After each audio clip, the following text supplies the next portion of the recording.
The leader initiates a creative project focused on recognizing individual strengths and building professional self-confidence.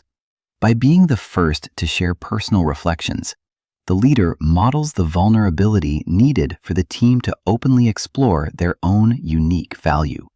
This guidance transforms a simple task into a confidence-building exercise, where the leader ensures every teacher feels empowered to contribute and grow.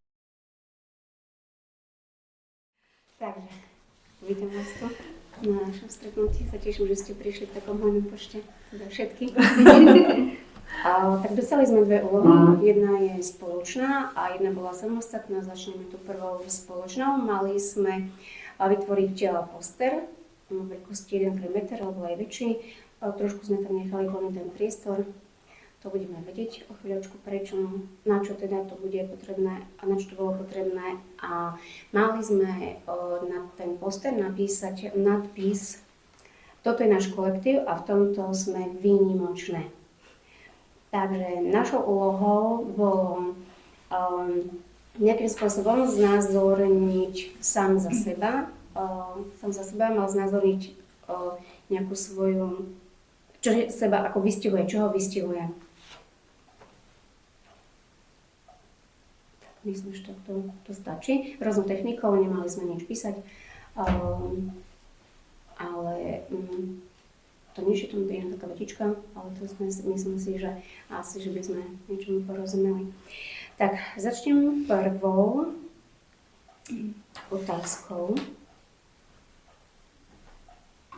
Čo ste si ako prvé pomysleli o tejto úlohe, keď som vám o nej povedala, keď sme ju dostali? Začnem prvá.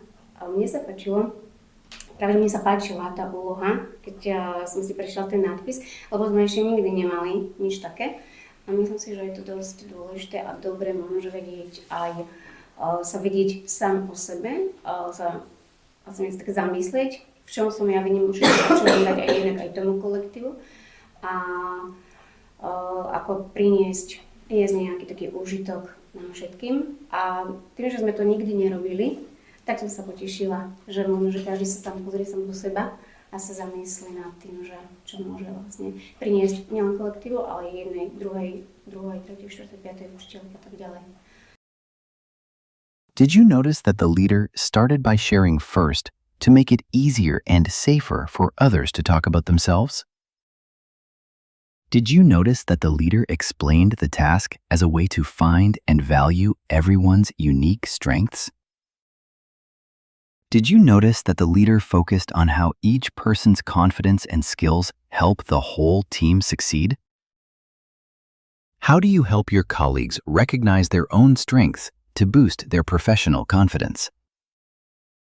Do you use any other strategies besides creative tasks to help your team members feel more confident in their roles?